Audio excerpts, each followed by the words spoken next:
Hi, I'm Femi OK and you're in the stream. Today, we speak with a filmmaker who has used his lens to illuminate harsh realities on the ground. The award-winning journalist John Pilger joins us in the stream.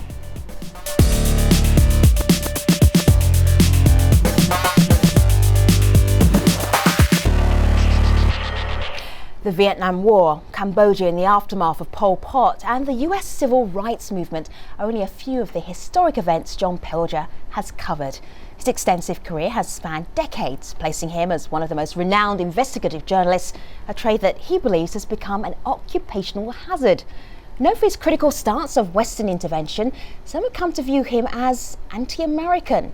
But in his latest documentary called Utopia, Pilger focuses his attention on his homeland, Australia. In it, he examines the country's relationship with its indigenous communities, describing it as unrepentant apartheid. Take a look at this.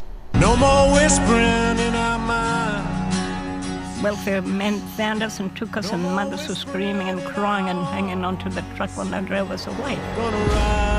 We've got a lot of racist policies in our past, but this one was the mother of them all. One less loved one at Christmas. One rule for the whites and one rule for the blacks. He was just left in his cell to die while police officers searched the left. You think you get all the Aborigines on your side? So joining us now from London, John Pilger. John, it's great to have you in the stream. Welcome. Thank you. Good to be here. I'm going to be talking to you in just a moment, and we'll be taking your questions as well, but we can't begin the programme without first introducing our digital producer, Malika Bilal. I want maximum time for John Pilger, so I'm just going to say, Malika, thanks, what's going on? Well, lots of tweets are coming in and I'm going to pull them all up, but we also have a few members of our community in our Google Plus Hangout. So in Brisbane is Cameron Riley, founder of Podcast Network. Writer and director Jorg Tittel joins us from the UK. In London is Tim Brandon, an editor with the TV and arts blog Mild Concern. And in Mumbai is Kashish Parpiani, a documentary photographer. Welcome to the stream, everyone. Now remember, for those of you not in our Google Hangout, you can join the conversation using hashtag AJStream. And let's get that conversation started. John, when you first started making films about Australia, you were in the UK, sent back to your own home to do a film. This time, what's the backstory to Utopia? How did you get back to do another film about Australia, because you've done several? Well, yes, I mean, I've kept a relationship going with Australia for a long time. I live in Australia now, part of the year, and I've always felt that understanding the struggle of Indigenous people in Australia was critical to understanding my own country, and the situation of the Aboriginal people in Australia, at essence, really has changed very little in the 28 years since I've been making films about them. And that really is quite an extraordinary thing when you consider that Indigenous people in other Western countries, such as the United States and Canada and New Zealand, although they still suffer, and although there are many injustices imposed upon them, they and their history are recognised. Right. The Indigenous people of Australia are in effect not recognised. The Australian government may say they are, but when you speak to people in the remote communities of Australia, it's a very different story. So, John, I've seen the film. I think it's an amazing piece of filmmaking, but for our viewers who haven't seen it yet and haven't been able to get to see a viewing or a screening or seen it on iTunes, in a nutshell, what is Utopia about? Utopia is partly ironic. It's about the great suburban utopia. Australia was one of the world's first suburbs, as it were. But Utopia is also a region in the vast Northern Territory of Australia. It's where some of the early British settlers went and thought they were discovering Utopia. In fact, they were driven out of what is a very harsh part of Australia, a vast area where there's a great deal of drought, but where the indigenous people have lived for probably longer than any other human presence on Earth. So Utopia is really about them and their uniqueness, but also, as I say in the film, their trail of tears and betrayal and their resistance, much of it unrecognized, to an invasion that took place at the end of the 18th century. Now, the difference, as I say, between, let's say, the Native Americans, those who used to be called the Indians in the United States, and the indigenous people in Australia, is basic recognition of their right to a form of self-determination. That's what this film is about. I want to go to our Hangout now because Femi and I, like a few members of our Hangout, have watched the film Utopia. I want to go to York, who has also and has a question. Go ahead. Hi, John. We met a few years ago with Olivier Boncourt, who you introduced me to at the High Court with the Chagossians. Oh, yeah. So it's nice to see you. Mm-hmm. First of all, Utopia is a stunning movie. I felt completely ignorant at the end of it, because I felt less ignorant, but I couldn't believe that all of this stuff is still happening after all these years. Since '85, and it actually also reminded me of Stealing a Nation, actually, in many ways, as again, we're dealing with a population that is being completely marginalized and is being treated like subhumans almost.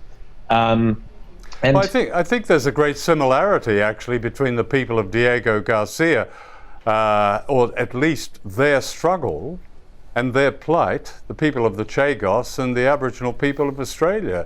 I mean, basically, much of Aboriginal land is considered important strategic territory, and the non-Indigenous government, the non-Indigenous authorities, literally want to keep it. They want it back. They want to hold on to it. So there's a principle there between the two of them, and it's about people, and this is a continuing struggle across the world, isn't it? It's about people fighting to keep their land, to keep their homeland. York, what's your question for John? Well, my question is, do you, after having seen the Chagossians still haven't returned to their islands, to their native islands, and also, as you mentioned in Utopia, you are quite dismayed by the fact that, since '85, when you did the BBC documentary about the same subject, essentially, they are just being treated just the same, if not worse. Do you sometimes lose hope in humanity after all this? I mean, there's rarely been a filmmaker as passionate as you, but do you ever lose hope? Do you feel like it's never going to get better? Well, I mean, it'd be rather arrogant of me to lose hope when people themselves, the people I'm filming, continue to struggle. That doesn't really make a lot of sense to me, I'm afraid. I think hope was once described by Woody Allen as something that now and then we should try to get up and engage with reality. And the reality is an enduring struggle, both among people all over the world, people in the West Bank of Palestine and in Gaza, the people of the Chagos Islands and the indigenous people of Australia. But that's the story of humanity, isn't it? And what we're doing is we're taking high-tech equipment and recording it. That's the only difference. It's been going on for as long as human beings have been around.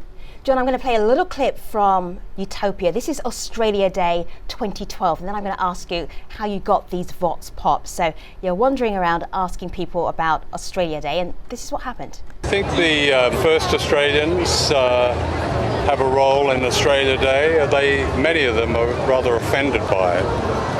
Are they? Why? Well, because that's the day 225 years ago that we took their country.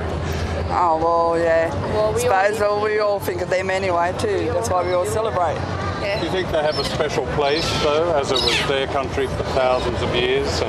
They could have their special place, but now it's everyone's place.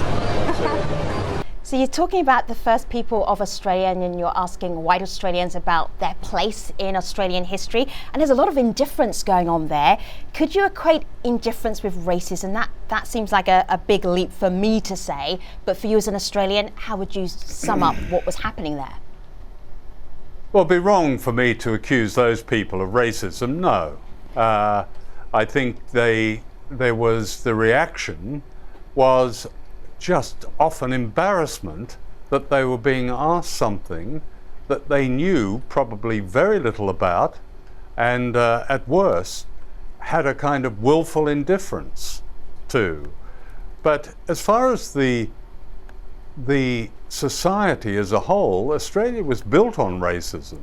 I mean, the way Indigenous people were treated right from the beginning when the British arrived was acts of racism.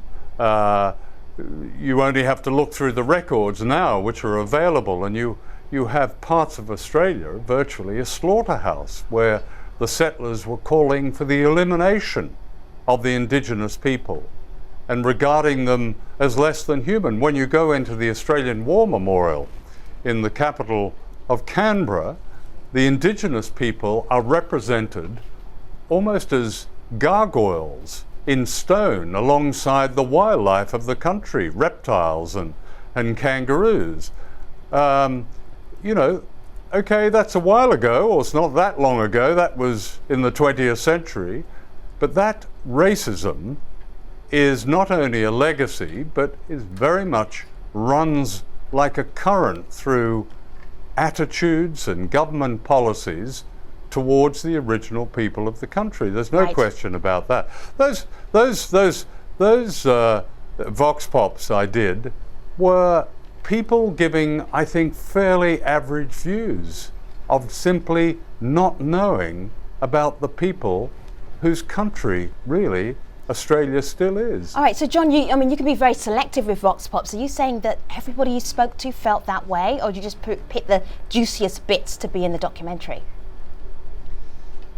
Well, I don't know about the juiciest bits. I think I try and edit all my films for the juiciest fairly, bits. Yeah. And I think that was on so-called Australia Day. I have to say the Indigenous people refer to it as Invasion Day and Survival Day, but Australia Day, that was, as an Australian and somebody who knows Sydney pretty well, that's where I grew up, I think that was a pretty good cross-section of opinion. Okay. Well, speaking of a cross-section of opinion, of course, we're getting comments online. Taylor on Twitter says, a recognition of a right to self-determination for Indigenous Australians. That's what Utopia was about. But next I want to play this video comment from someone who has an idea. John and the members of our Hangout, have a listen to this. Given that the major barrier in addressing injustice in Australia is lack of knowledge, how hard is it going to be to get this into the education system? The video commenter said that what is missing is this Indigenous history in education systems in Australia. Yes, that is an absolutely critical point.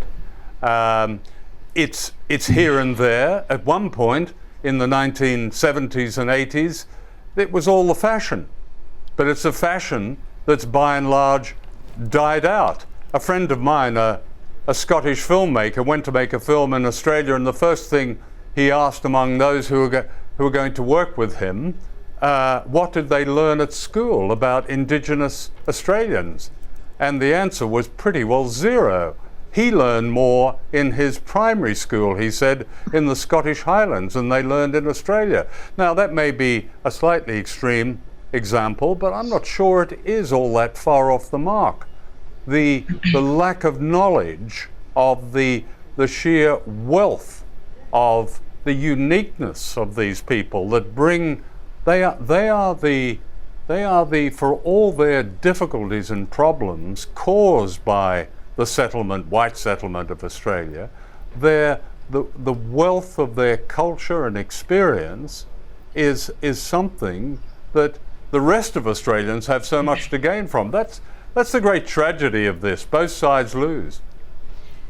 So, John, I'm just thinking about your work generally. I've been binge watching your documentaries over the weekend, and I grew up on the Daily Mirror, so I know your work really well. You always seem so incredibly confident. You have a point of view. You are trying to bring the audience into maybe a different way of seeing a subject or a people or an issue. What makes you so sure when you're making a documentary that you've got it right? Well, no, I don't think I have any more of a point of view than people who read the news. The only difference is that they don't tell you that they're reading an opinion.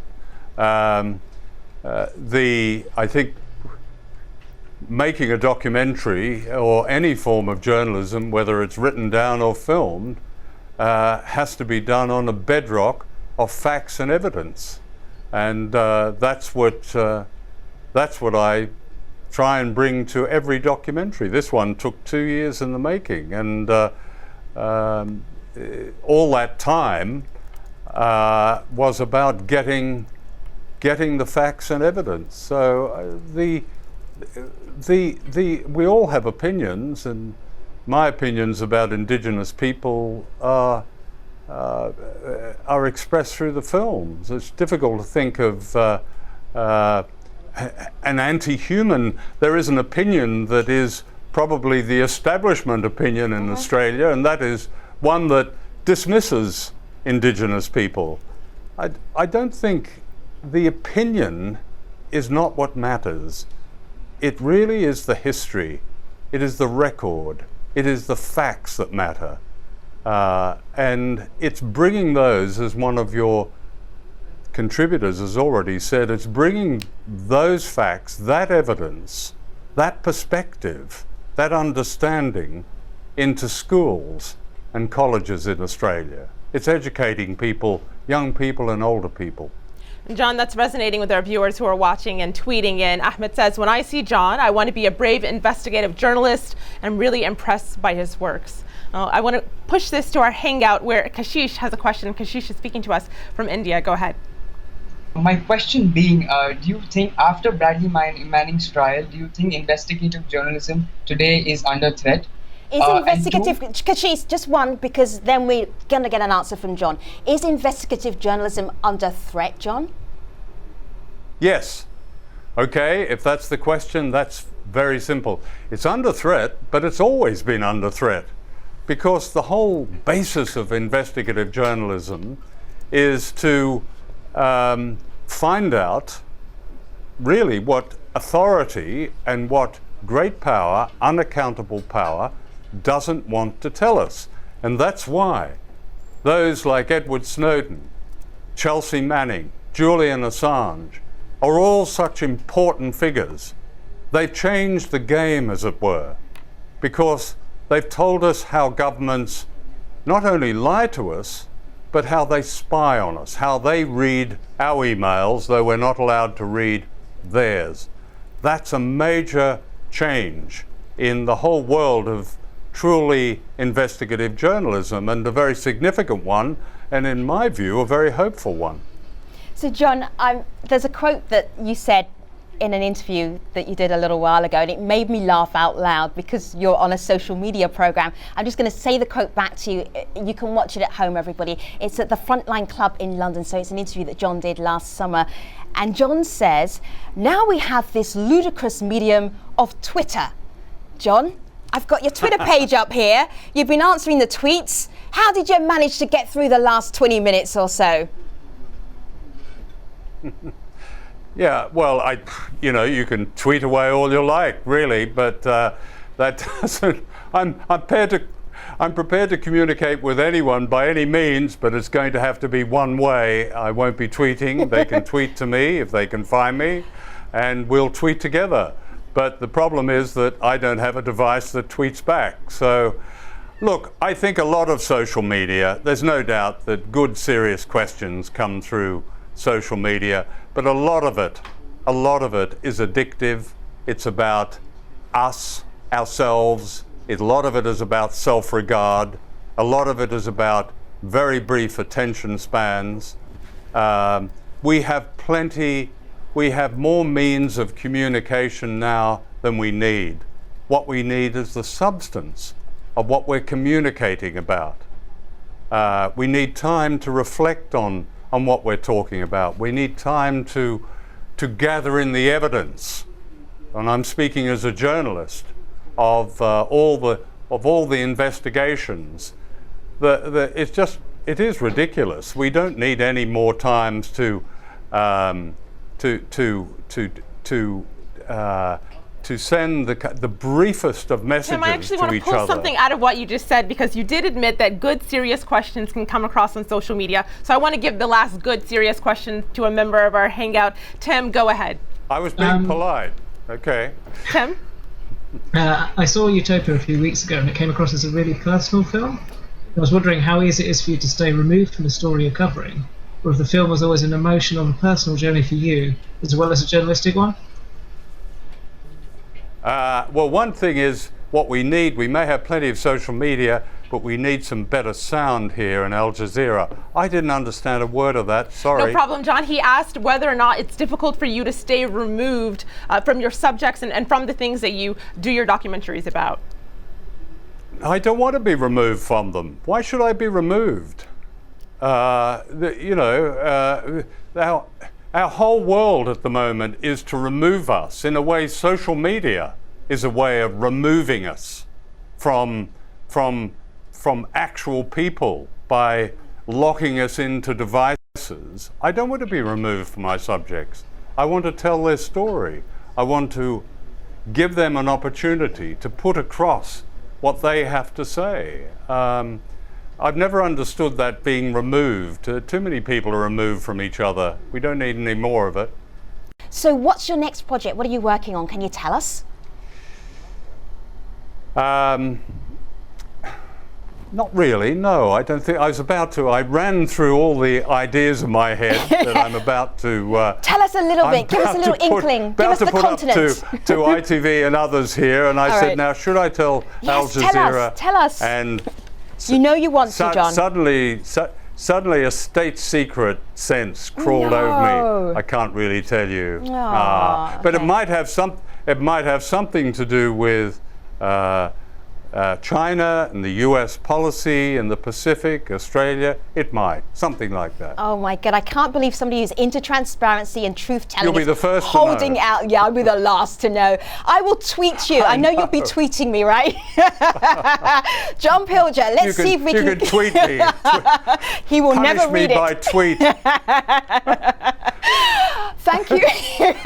You're going to make me laugh so much I'm crying now. John Pilger on the social media show, which has a lot of tweets and Twitter on it, saying how much he hates Twitter, but we love you, John Pilger. Thank you so much for our Google Hangout, for all of you who joined in the conversation, and for John, who bore with our audio issues. Thank you so much. So tomorrow, we're talking about Scotland and independence for Scotland. The country's First Minister recently unveiled plans for separation from the UK. So we'll be talking to Scots to find out if these plans could actually become a reality. That's another show for another day. Until then, we'll be online tweeting John Pilger. Thanks for watching.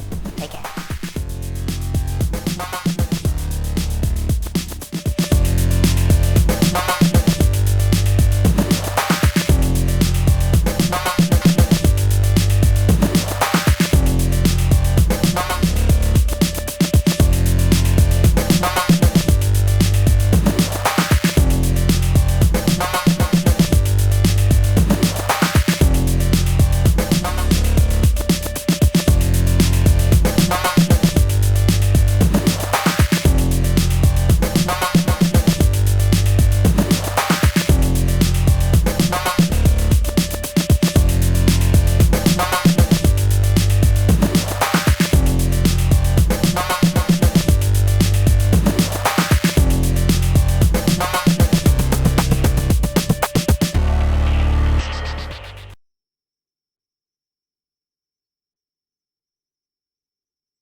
Hello again, this is the Streams Online Post Show. We're continuing our discussion with the renowned journalist and filmmaker John Pilger. Joining us in the discussion in our Google Plus Hangout, Cameron Riley, the founder of the Podcast Network. Jörg Tittel is a writer and director of Uifi Production Company. Tim Brandon is an editor with the TV and arts blog My Old Concern.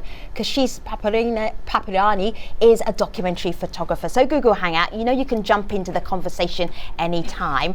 I want to play another little clip from Utopia, only because I think it's very telling, John, about your style. This is where you meet Warren Snowden. He's the Minister of Indigenous Health. And if you look closely at his eyes, I don't know if I'm imagining it, but it looks like he's about to burst into tears. This is John confronting him.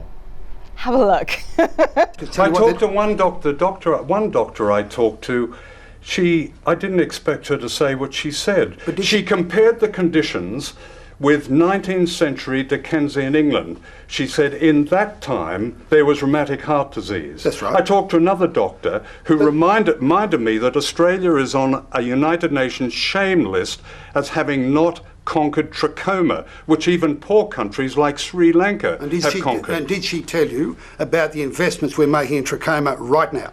I'm not proud of the past. I'm certainly not proud of the past. What about the present? What I am proud of. So, John, there's you and Warren Snowden there. At one point, as I'm watching the documentary, it looks like he's about to cry. I mean, you really beat him up in that interview. He's that poor Didham's politician. He's been a politician for possibly a generation, and he's about to cry. Well, I doubt he wasn't about to cry. What you heard there was an unusual moment, perhaps, for Mr. Snowden when he was being asked tough questions, and I would have thought that's what interviewing politicians is about. At least it is, as far as I'm concerned. So that moment after the interview, you know, when you put your lights away, when you take the microphone off him, what happened in that moment? Because you really did, you know, you held his feet to the fire. Then you have to get out of his office. How do you do that? But he's a look. I'm impressed by your humanitarian view of politicians like Mr. Snowden, but he is one tough politician. I would have thought that he wasn't worried about that at all. As far as that interview was concerned, he left the interview so quickly, I really didn't know he'd gone. So there weren't any pleasantries exchanged at the end. There sometimes is, there sometimes isn't. But it's one of the problems. There's parts of your style which is very, very compelling and very engaging, but where you seem to scare the pants off the people you're interviewing. Do you go in with that as I'm really going to get the most I can out of this? How do you prep for this? And why do they even say yes to you? No, I go as a journalist. Yeah. I go as a journalist, well prepared, extremely well prepared, and I ask them questions that all journalists really should do when they are asking elected representatives about contentious issues. Right. The questions are meant to call politicians to account. It's not particularly a style, perhaps it's become a style, but for me, I spend days and weeks preparing for those interviews. I look at some interviews that are done, and I don't believe there's much preparation. That's why politicians can often get away with so much. And it's very, very difficult interviewing a politician who is used to really dismissing the interviewer. As in fact, Mr. Snowden there, the clip that you played, he goes on to say that my question was stupid and puerile. Well, that was a very foolish thing for him to say, because that doesn't reflect terribly well on him. But these are politicians. Their job is to be called to account. Right. And our job as journalists is to do that. Well, I want to go back to our hangout, and Cameron, I'd like to go to you to ask your question for John. Go ahead. Hi, John. Whenever the topic of the plight of our Indigenous population is raised, even with well-meaning friends in polite conversation, I find that their response is quite often to just shrug their shoulders and say, well, what can you do? There's this general sense of malaise in Australia about what's been tried and failed in the past. What do you say to people in that sort of a situation? No, it's you describe it well. There is a malaise. It's a curiously and particularly Australian view, the shrug. It's like a willful indifference, almost. And it's breaking through that shrug. It doesn't apply to everyone, of course. There are a great many people in Australia who want this problem fixed. They want justice for Aboriginal people. They want them to have a decent life. There's no question about that.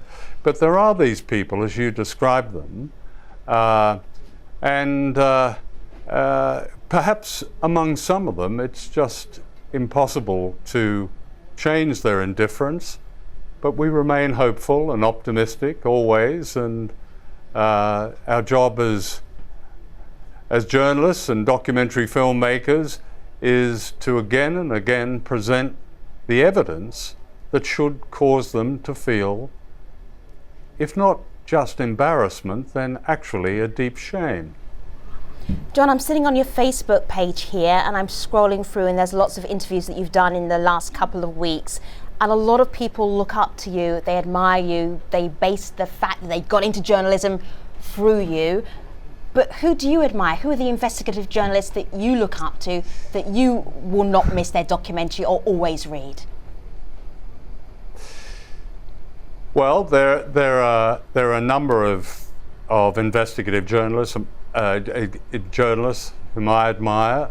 I have to say I would describe them as honourable exceptions to the rule. People in the United States like Gareth Porter, who writes almost entirely on the web. Seymour Hersh, of course. In Britain, I admire a number of people on the Guardian, for example, like Ian Cobain, who's done some extraordinary work. The investigative historian, Mark Curtis. Right. Robert Fisk. Wow. There are many, but these are all, I hesitate to call them mavericks, but they are mavericks because they break the general rule.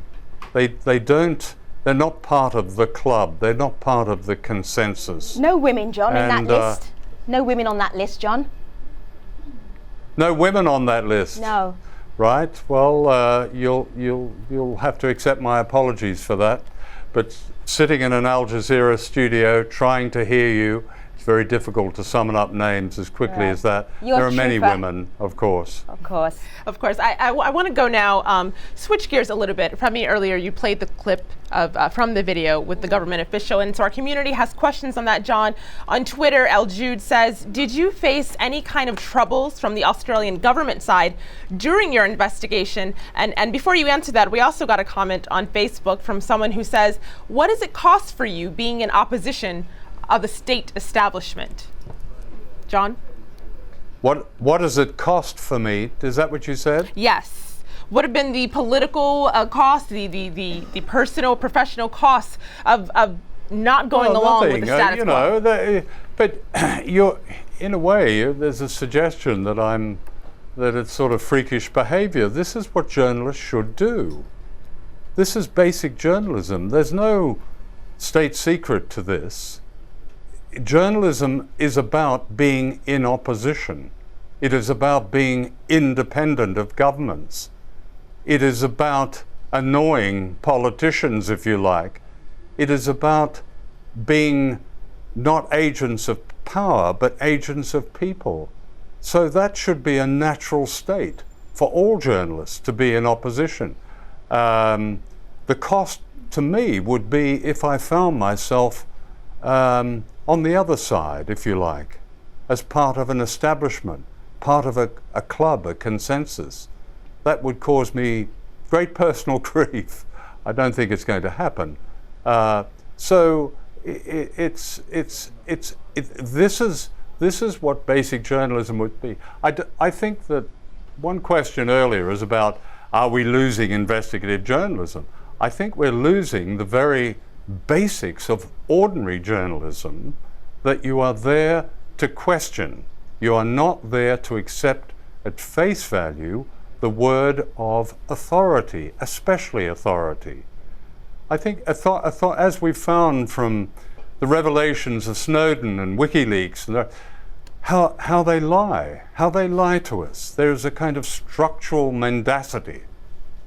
And it's our job as journalists to be on the side of people and understand that the scale of that kind of mendacity, and convey that to our readers, viewers and listeners. It's a basic job of work that we should have, journalists, we should learn it as mother's milk almost. That's what we should be doing. So I'm using on the word that you use to describe the journalist that you follow and who you admire, which is maverick, because there was a certain amount of grumbling when Australians found out that Utopia was going to be opening in the UK first. And then I worked out why you did that, because you were saving it for Australia Day. So I'm thinking, maximum mischief. No, that's got nothing to do with it. No? What? There wasn't any maverickness going on there, John? The film would not be made in Australia. It was funded in the UK. Right. All my films are funded here. It was commissioned by ITV. None of those things would have happened in Australia. So I didn't quite understand that comment. I read a bit of it. Right. I didn't understand it. If anybody would like to put up all the resources needed to make a film of this nature in Australia, I'd be delighted to do it in Australia, or do it really anywhere else. But it happens here in the UK, and it doesn't happen there. Okay, well, glad we cleared that up. If you want to see Utopia, it's going to be on ITV in 2 weeks' time. That's if you're in the UK. It opens in Australia on Australia Day. And that would be an interesting piece of filmmaking for Australia Day. And also, you can also get it on the internet and also on iTunes as well. So thanks to John Pilger, to our Google Hangout. We are taking them to stream.aljazeera.com. But let me tell you about the next AJ stream. Is Scotland headed for independence? The country's first minister recently unveiled plans for separation from the UK. We'll be talking to Scots tomorrow to find out if those plans could be a reality.